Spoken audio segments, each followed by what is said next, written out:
My dear viewers, welcome to this video. Today we are going to learn how to write an effective long answer type questions. According to rationalized curriculum of English core class 12th, इसमें जो नया syllabus आया है, जो rationalised तर्क संगत और युक्त संगत जो सिलेबस है, उसमें दो ही question long answer type question करने होंगे बोर्ड एग्जाम में, और दो में से एक करने होंगे. फ्लेमिंगो से दो क्वेश्चन पूछा जाएगा लॉन्ग आंसर टाइप क्वेश्चन, दो में से एक करने होंगे. विस्टास से भी दो क्वेश्चन पूछे जाएंगे, उसमें से एक करने हैं, और 6 मार्क्स ईच. तो अब सिलेबस बहुत ही हल्का हो गया है. तो लॉन्ग आंसर टाइप क्वेश्चन को हम किस तरह लिखें जिससे हमें फुल मार्क्स मिले. तो long answer type question based होता है 3 हेड्स पर, जिसमें content, expression and fluency including grammatical accuracy. तो हमारा कंटेंट अच्छा होगा, एक्सप्रेशन अच्छे होंगे और हमारी फ्लुएंसी अच्छी हो, ग्रामेटिकल कोई मिस्टेक ना हो, तो हमें 6 के 6 मार्क्स एग्जाम में मिल जाते हैं. इसका एक फ़ायदा और होता है अदर क्वेश्चन पर, क्योंकि first impression is the last. तो 2 क्वेश्चंस करने होंगे. हमने एग्जाम्पल लिया है द लास्ट लेसन का. चलिए सीखते हैं कि किस तरह हम लॉन्ग आंसर टाइप क्वेश्चन को बहुत ही इफेक्टिव वे में, बहुत ही इंप्रेसिव वे में लिखकर उस फुल मार्क्स में हमें मिल जाए. तो आइए देखते हैं क्वेश्चन को. Question number 1, what did the French teacher tell his students in his last French lesson? What impact did it have on them? Why? तो French teacher mister M Hamel ने अपने स्टूडेंट्स को लास्ट फ्रेंच लेसन में क्या बताया, वो क्या बताते हैं, क्या को सिखाते हैं, और इसका क्या प्रभाव उनके बच्चों के ऊपर पड़ता है और क्यों पड़ता है. तो स्टूडेंट्स, व्यूअर्स, हम आपको बता दें कि क्वेश्चन को लिखने से पहले हम शुरू से आखिर तक सोच लें कि हमें लिखना क्या है, क्वेश्चन में कंटेंट क्या होगा हमारा. तो सबसे पहले हम इंट्रोडक्शन लिखते हैं किसी भी लेसन का. हमने लिखा है the last lesson by Alphonse Daudet is set on the Franco Prussian war. The story deals with the theme of putting off और procrastination. Okay, how it brings about making us reproachful. तो यहाँ पर जो introduction हमने लिखा है वो है, तो the last lesson by Alphonse Daudet is set on the Franco Prussian war. The story deals with the theme of putting off और प्रोक्रास्टिनेशन. तो हर लेसन की थीम को पहले हम शॉर्ट आउट कर लेते हैं, कथा वस्तु, सब्जेक्ट मैटर को, और जिससे हमें हेल्प मिलेगा उसके इंट्रोडक्शन को लिखने में. तो इंट्रोडक्शन कॉमन हो सकता है सारे क्वेश्चंस का. तो जैसा कि हमने लिखा है the last lesson by Alphonse Daudet is set on the Franco Prussian war. Last lesson Alphonse Daudet के द्वारा रचित जो लास्ट लेसन है वो फ्रैंको-प्रशियन वार के पृष्ठभूमि पर आधारित है, युद्ध के. The stories deals with the theme of putting of.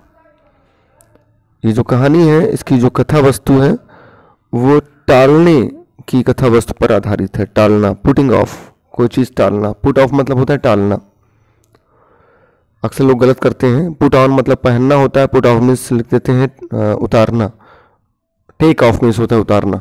तो पुट ऑफ या और प्रोक्रास्टिनेशन. प्रोक्रास्टिनेशन का मतलब होता है the habit of putting off in our daily life. Human nature होता है, जो चीज़ हम आज करने के काबिल होते हैं वो उसको टाल देते हैं आने वाले टाइम के लिए. तो इसमें भी यही है. How it brings about making us reproachful. Reproachful का मतलब होता है बहुत ही खेद प्रकट करने वाला, धिक्कारना, स्वयं को धिक्कारना. तो कैसे ही टालने की जो आदत होती है वो, उससे हम अपने आप को, स्वयं को धिक्कारने वाले हो जाते हैं. ठीक है. इतना लिखने के बाद में हमने कुछ वैल्यू पॉइंट्स लिखे हैं. Announcement by M Hamel about last French lesson. हमने इसको वैल्यू पॉइंट को अपने आप सजेस्ट किया है, क्योंकि क्वेश्चन क्या है कि अपने last French, what did the French teacher ने अपने लास्ट फ्रेंच लेसन में बच्चों को क्या बताया. तो पहली बात बताई थी, उन्होंने अनाउंसमेंट किया था कि आज का जो लेसन है वो लास्ट फ्रेंच लेसन है, क्योंकि जर्मन पढ़ाया जाएगा अगले दिन, तो हमने ये वैल्यू पढ़ लिया है। दूसरा है they are shocked villagers at back benches. उनका प्रभाव क्या पड़ता है कि जो गांव वाले आए थे अपना सिंसियर थैंक्स कहने के लिए उसके 40 साल के सेवा के लिए, सर्विस के लिए, तो बहुत दुखी थे और पीछे बैठे हुए थे। और नेक्स्ट वैल्यू पॉइंट है respecting and offering thanks for his 40 years service. तो ये वैल्यू पॉइंट हमने सजेस्ट किया है, और इसी को बाद में नेक्स्ट लाइन में मतलब क्या हुआ, next line means right from here,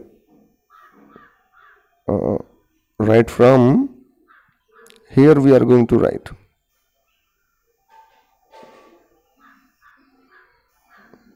See, right from here.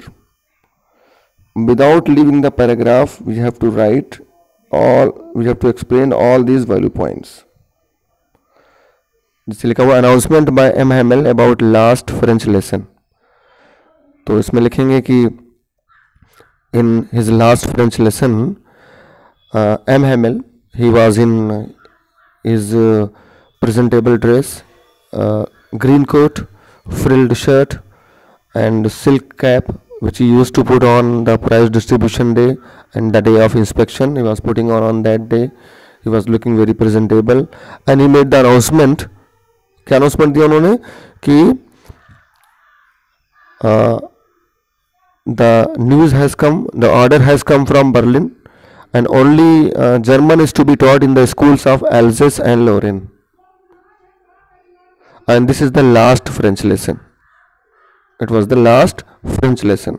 जिस टेंस में लिखना हो, पास्ट में, प्रेजेंट में हम लिख सकते हैं। After listening to the announcement कि it would be the last French lesson, the villagers and all the students they were shocked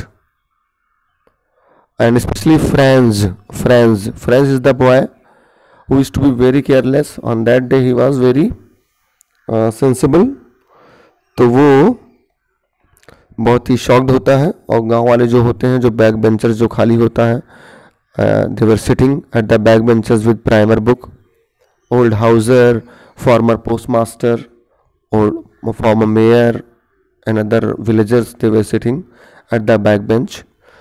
and next value point है respecting and offering thanks for his 40 years service. They came to offer their thanks, sincere thanks for his 40 years service, because for 40 years he had been teaching in the same school of Alsace. M. Hamel had been teaching in the same school for 40 years. So this way they came and they were very much reproachful also. Why reproachful? वो अपने आप को धिक्कारते हैं, क्योंकि because of the habit of putting off कि we have plenty of time, we will learn it tomorrow, so they could not learn their own language. They are not capable to speak and read and write their own language, that is French. तो इस तरह से हम लिख सकते हैं answer को, और कोई भी पॉइंट हमसे छूटेगा नहीं। तो वैल्यू पॉइंट को कंसंट्रेट करते हुए जो कुछ लिखना है हमें क्वेश्चन में, उसको वैल्यू पॉइंट में सजेस्ट करिए। पहले लिखिए इंट्रोडक्शन, फिर वैल्यू पॉइंट में सजेस्ट करिए। The same we can explain in our own simple words. Okay, आते हैं सेकंड क्वेश्चन पे। सेकंड क्वेश्चन है French thinks will they make them sing in German even the pigeons, what could this mean. French सोचता है कि क्या वे मतलब German people, क्या जर्मन लोग कबूतरों को भी जर्मन लैंग्वेज में गाने के लिए विवश कर सकते हैं, इसका क्या मतलब हो सकता है। तो फिर हमने क्या किया, इसको एक इंट्रोडक्शन दिया पहले। The last lesson by Alphonse Daudet is set on the Franco Prussian war and France was defeated by Prussia, that is Germany. Last French lesson, the last lesson Alphonse Daudet के द्वारा रचित last lesson की पृष्ठभूमि क्या है, Franco Prussian वार है, और Germany के द्वारा, प्रशिया के द्वारा फ्रांस की पराजय हुई थी। ये भी लिख सकते हैं इसमें कि 2 territories of France that is Alsace and Lorraine, passed into Prussian hands, and they imposed German language in the schools of Alsace and Lorraine. अब हमें इसमें लिखना क्या है? वैल्यू पॉइंट हमने लिखा है French mocks at the Berlin order. Mocks at the Berlin order. During the last French lesson when he was sitting in the classroom, होता क्या है कि there was a cooing of the pigeon, there was a pin drop silence, and होता क्या है कि अचानक कबूतरों का आवाज़ करना शुरू हो जाता है. तो वो सोचता है, तो ये मॉक करने के लिए ये बात उसने सोची थी. French mocks at the Berlin order. Mock मतलब वो क्या होता है? मजाक उड़ाना. बर्लिन से जो आदेश आया था कि only German was to be taught in the schools of Alsace and Lorraine, he made mockery of it, he made fun of it. Even German people, they are not capable to make pigeons sing in German. तो out of compulsion, है ना, out of force, German people, they cannot make anybody learn their language. तो imposition of language is not possible. तो it is all about making fun by French. Next point है German cannot be taught to French people. Why? Because German is a foreign language, and French people, they are very comfortable in their own language. So by force they cannot be taught. So here he has made the fun. He has made fun of German language, German people. French is the name of a boy. He is the narrator also.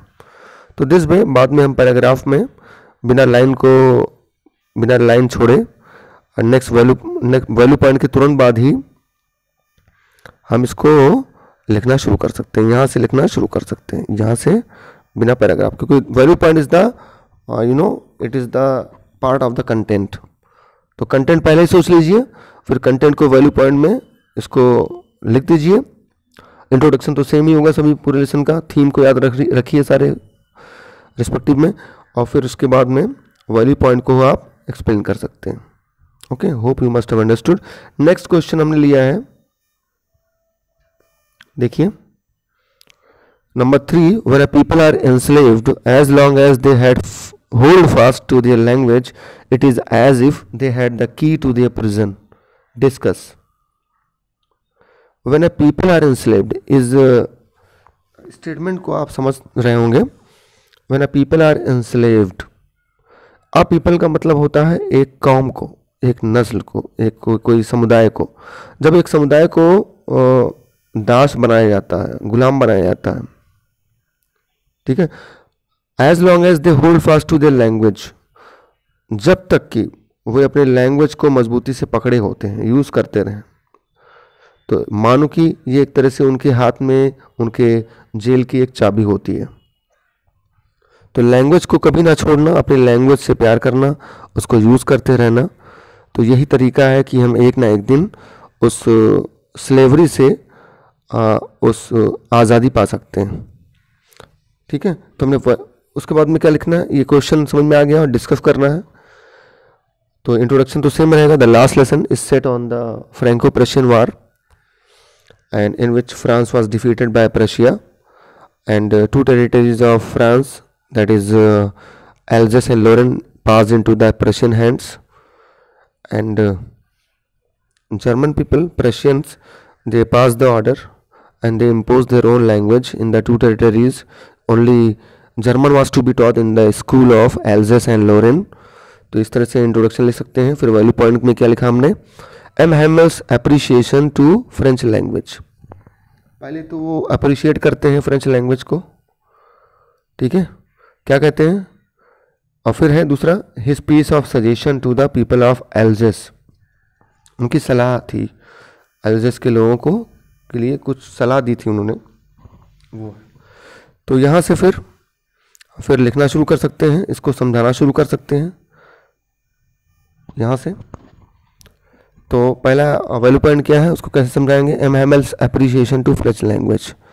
M Hamel he appreciated admired French language. क्या कहा कि French is one of the most beautiful language in the world. It is most logical, it is most rational language. It sounds very good. It's a beautiful language in the world. We should love it very much. Next है his piece of suggestion. What was the piece of suggestion given by him? What was the piece of suggestion? He gave the piece of suggestion कि always get in touch with your own language, French language. Never lose touch with your language. Always keep in touch with your own language. It will remind you to be a French. In the long run, when the condition would be favorable to you, you can set yourself free from the British regime, from the German people. Sorry, from the German people you can set yourself free. तभी तो कहा यहाँ पर कि French to hold fast. If we hold fast our own language, it is as if it is the key to the prison. So this piece of suggestion given to the children, to the villagers of Alsace. तो इस तरह से जो हमने line खींच रखे हैं इसमें पैराग्राफ में इन दो वैल्यू पॉइंट को आप समझा सकते हैं। तो ये बहुत ही अच्छा तरीका है, बहुत ही अच्छा टिप्स है। और ये आप इसमें जो कुछ लिखना है उस कंटेंट को पहले सोचिए और सोचने के बाद में फिर उसको वैल्यू पॉइंट में कन्वर्ट करिए, then you can elaborate it in a simple words. Question number 4 लिया हमने, what do understand by linguistic शॉविनिज्म।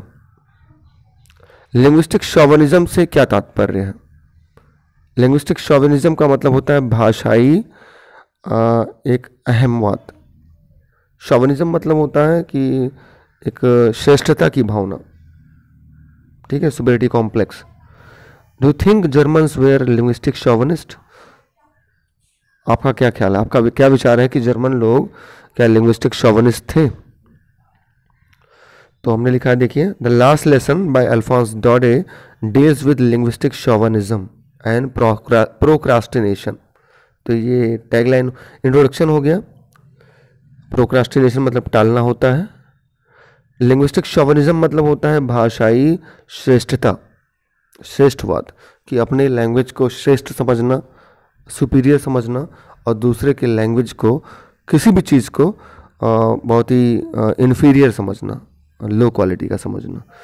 कुछ हमने वैल्यू पॉइंट लिखे, to carry pride in one's language and look down upon others. तो linguistic chauvinism का हमने definition ही लिख दिया है कि लिंग्विस्टिक शॉविनिज्म इज सेड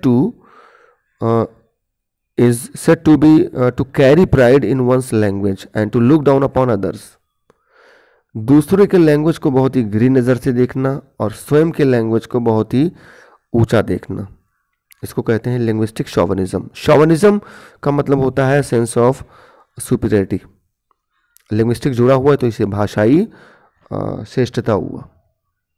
तो इसको समझा सकते हैं कि German people they I think yes, Germans are said to be linguistic chauvinists as they imposed German in the schools of Alsace and Lorraine. हम कह सकते हैं कि जर्मन लोग लिंग्विस्टिक शॉविनिस्ट थे, बाद में आप समझा कर ले सकते हैं, because they looked down upon the French language, French people, and that's why after conquering the two territories of France, that is Alsace and Lorraine, they imposed German language and order came from Berlin. Only German was to be taught in the schools of Alsace and Lorraine. So to conclude, we can say that German people were linguistic chauvinist. chauvinist लिखते हैं chauvinist, पढ़ते हैं chauvinist। तो इस तरह से हम बहुत आसानी से लॉन्ग आंसर टाइप क्वेश्चन को कवर कर सकते हैं और फुल मार्क्स हमें मिलेंगे इसमें, और हमारा टाइम भी वेस्ट नहीं होगा, क्योंकि जो को लिखना है वो कंटेंट को आप वैल्यू पॉइंट में फॉर्मुलेट कर दीजिए और उसी को फिर एक्सप्लेन करके लिख दीजिए, और इंट्रोडक्शन तो सेम ही रहेगा। Hope you must have understood it. If you are watching my video for the first time, don't forget to subscribe my channel, and if you have any problem you can put the comments. Thank you. Have a good day.